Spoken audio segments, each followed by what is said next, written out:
Assalamualaikum warahmatullahi wabarakatuh. Kembali lagi dengan saya, yaitu Miftahul Jana dari jurusan Pendidikan Sejarah Universitas Negeri Medan, NIM 31933210024. Di sini saya akan membawakan materi mengenai konsep dasar kewirausahaan, di mana meliputi beberapa bagian yang akan saya jelasin. Yang pertama, pengertian kewirausahaan. Kedua, ciri-ciri kewirausahaan. Ketiga, tiga variabel penting dalam kewirausahaan. Keempat, keuntungan menjadi wirausaha. Kelima, tipe wirausaha. Keenam, watak wirausaha. Ketujuh, sikap wirausaha. Kedelapan, keuntungan menjadi wirausaha. Kesembilan, hambatan jadi wirausaha. Kesepuluh, pilihan wirausaha. Kesebelas, kelompok wirausaha. 12, wirausaha dan pembangunan. Ke-13, pentingnya wirausaha dalam pembangunan. Baiklah, pertama saya akan membahas mengenai pengertian wirausaha. Wirausaha adalah orang yang mempunyai kemampuan melihat dan menilai kesempatan-kesempatan bisnis, mengumpulkan sumber daya dan mengambil tindakan yang tepat untuk menjalankan usaha dalam mencapai tujuan organisasi atau untuk keuntungan yang optimal. Jadi, wirausaha adalah seseorang yang memiliki keberanian mengelola usaha secara mandiri, menggunakan segala sumber daya yang ia miliki.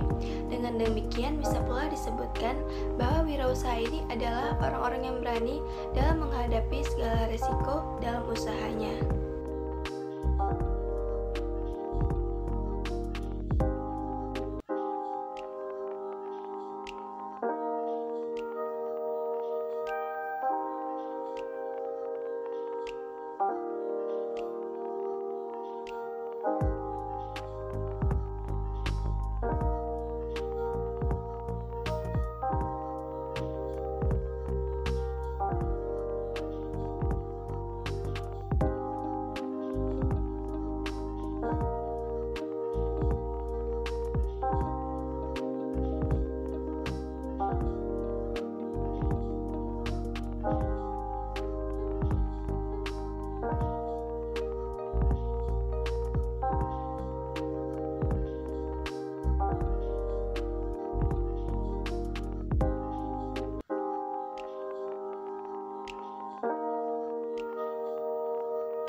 Selanjutnya, tiga variabel penting dalam diri wirausaha.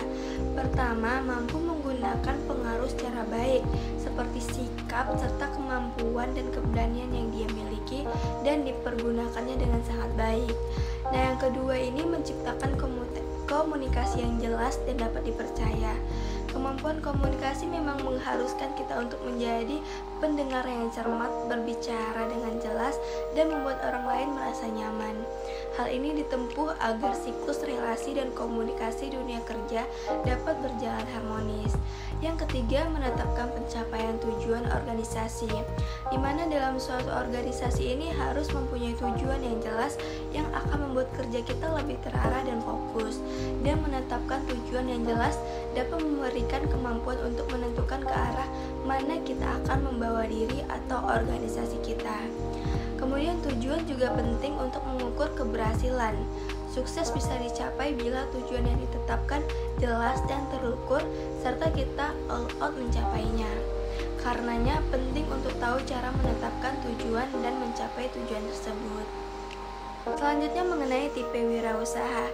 Di sini ada 3 tipe wirausaha. Yang pertama, wirausaha rutin yang diarahkan pada kegiatan rutin, organisasi usaha seperti produksi, pemasaran, personalia, keuangan, administrasi, dan lain sebagainya.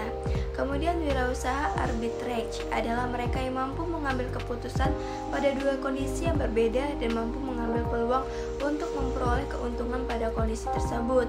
Nah, kemudian wirausaha inovatif adalah orang yang mampu mencari, memanfaatkan, dan menemukan sesuatu yang baru agar perusahaan selalu menjadi pelopor dan tidak stagnan, sehingga usaha yang dilakukan dapat lebih berkembang.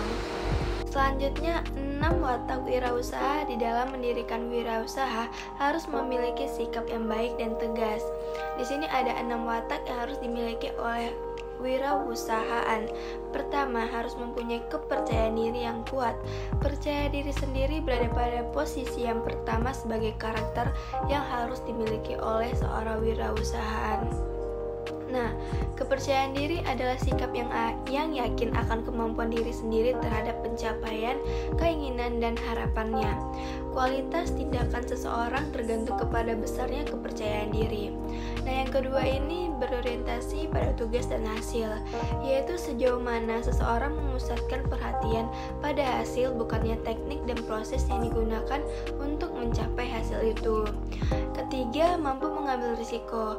Nah, pengambilan risiko ini menurut perspektif wirausaha yaitu dengan mengambil risiko yang tidak terlalu tinggi dan tidak terlalu rendah.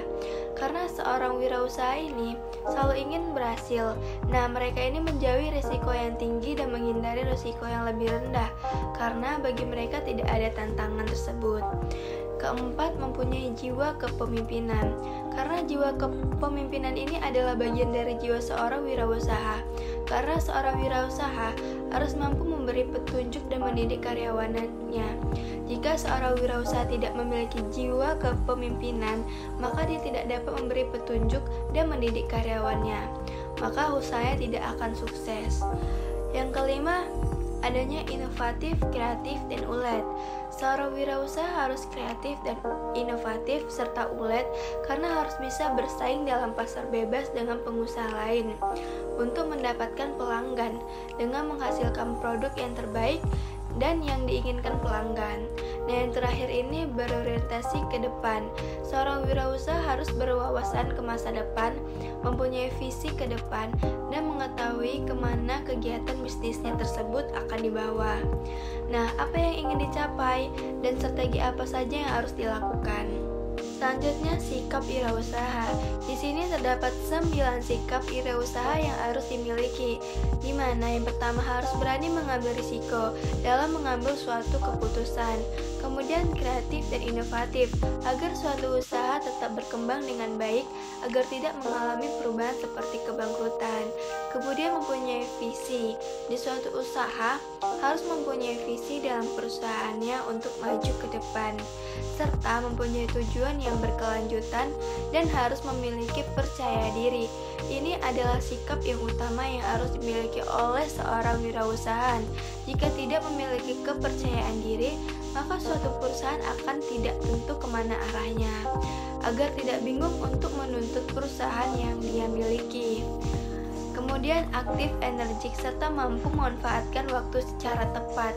Karena setiap waktu itu sangat penting. Jadi kita harus memanfaatkan waktu, walaupun sedetik pun harus kita manfaatkan. Tapi tidak melupakan waktu untuk beristirahat. Jadi kita harus memiliki rangkaian waktu yang tepat untuk bekerja. Kemudian memiliki konsep dan selalu berpikir positif. Seorang wirausaha harus berpikir setiap saat untuk memiliki konsep. Apalagi di era milenial ini, kita harus banyak bersaing dengan perusahaan lain untuk memperkenalkan suatu produk yang ingin dibuat. Serta harus berpikir positif. Dengan kita berpikir positif, hal-hal yang baik pasti akan datang dengan sendirinya, sehingga apapun yang kita lakukan pasti dilancarkan dengan baik.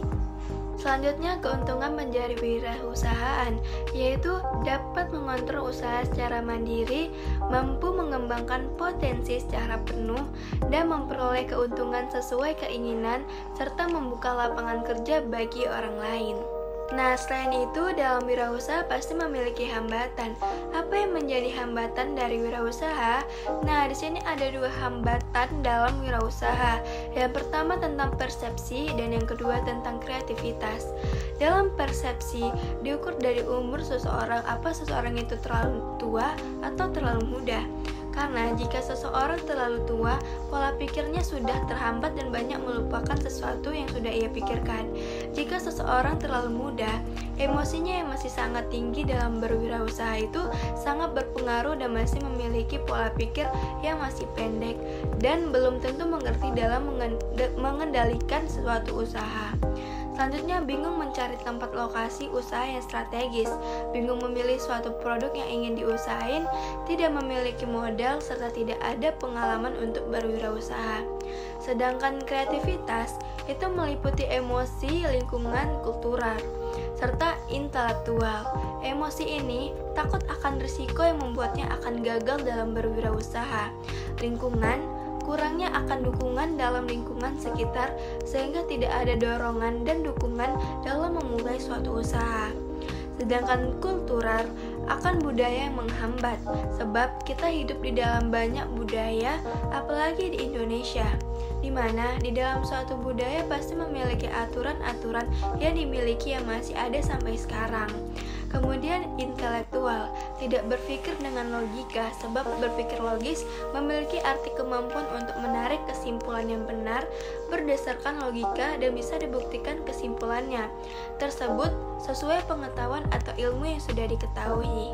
Selanjutnya, tentang apa pilihan kita. Berikut ini beberapa pilihan dalam bidang wirausahaan seperti entrepreneur, merupakan seseorang yang berada dalam usaha atau organisasi usaha yang dijalankan. Namun, seseorang ini bukanlah pemilik dari bidang usaha tersebut. Ia tidaklah memiliki kebebasan dalam mengatur bisnis, dan ia tidak menanggung resiko 100% dalam bisnis tersebut, namun dapat memberikan ide dan gagasan untuk bisnis. Kemudian, bisnis entrepreneur, seseorang yang mampu mengembangkan perusahaan dengan berbagai inovasi dan mereka mengelola bisnis sekaligus menanggung risiko kesuksesannya. Nah, risiko tersebut didapat karena entrepreneur sendiri yang mengambil keputusan-keputusan besar. Kemudian tentang social entrepreneur adalah seseorang yang mengerti permasalahan sosial dan menggunakan kemampuan entrepreneurship untuk melakukan perubahan sosial, terutama meliputi bidang kesejahteraan, pendidikan, dan kesehatan. Kemudian tentang technopreneur. Technopreneur ini merupakan sebutan untuk seseorang yang memanfaatkan perkembangan teknologi mutakhir untuk dioptimalkan sebagai basis dalam mengembangkan pengembangan usaha. Nah, sederhananya tentang technopreneur ini adalah seseorang yang mengelola usaha menggunakan basis teknologi. Selanjutnya tentang creative entrepreneur adalah seseorang yang memulai atau menjual bisnisnya menggunakan ide kreatif. Ada yang menyebutnya creativepreneur sebagai bisnis berbasis kreativitas. Selanjutnya tentang birokrasi entrepreneur adalah birokrasi yang bekerja berdasarkan entrepreneurship atau kewirausahaan. Dalam mewujudkannya harus mengikuti proses dan prosedur yang berlaku sehingga hasil yang diinginkan sesuai dengan pengusaha dan seluruh masyarakat. Selanjutnya tentang ecopreneur, yaitu wirausaha yang peduli terhadap masalah lingkungan dan kelestarian lingkungan. Maka, dalam menjalankan kegiatan usahanya, mereka juga selalu memperhatikan daya dukung lingkungan dan berusaha meminimalisirkan dampak dari hasil kegiatannya terhadap lingkungan. Selanjutnya tentang academic entrepreneur adalah akademis yang mengajar atau mengelola lembaga pendidikan dengan pola daya gaya entrepreneur sambil tetap menjaga tujuan mulia pendidikan. Berikut ini adalah rasio pengusaha, di mana Singapura terdiri dari 7,2%, China dan Jepang 10%, Amerika Serikat 11,5%, Indonesia 0,18%. Menurut David McClellan, negara dapat makmur jika rasio pengusaha minimal 2%. Selanjutnya, wirausaha dan pembangunan. Menurut Ropke, tahun 1992, suatu bangsa akan berkembang lebih cepat apabila mempercepat wirausaha, memperluas ruang lingkup kemerdekaan ekonomi, dan menciptakan lingkungan yang kondusif. Selanjutnya, mengenai pentingnya pengembangan kewirausahaan dalam pembangunan. Menurut Kasali tahun 2005, ada beberapa poin penting mengenai pengembangan. Nah, diantaranya mengenai adanya dorongan pertumbuhan ekonomi, dan pembukaan lapangan pekerjaan, meningkatkan kreativitas dan inovasi, meningkatkan kualitas kompetensi, mengurangi ketidakpastian, dan meningkatkan kesejahteraan masyarakat. Baiklah, sampai sini penjelasan saya mengenai konsep dasar kewirausahaan. Semoga apa yang saya sampaikan bermanfaat bagi teman-teman sekalian. Saya ucapkan terima kasih. Wassalamualaikum warahmatullahi wabarakatuh.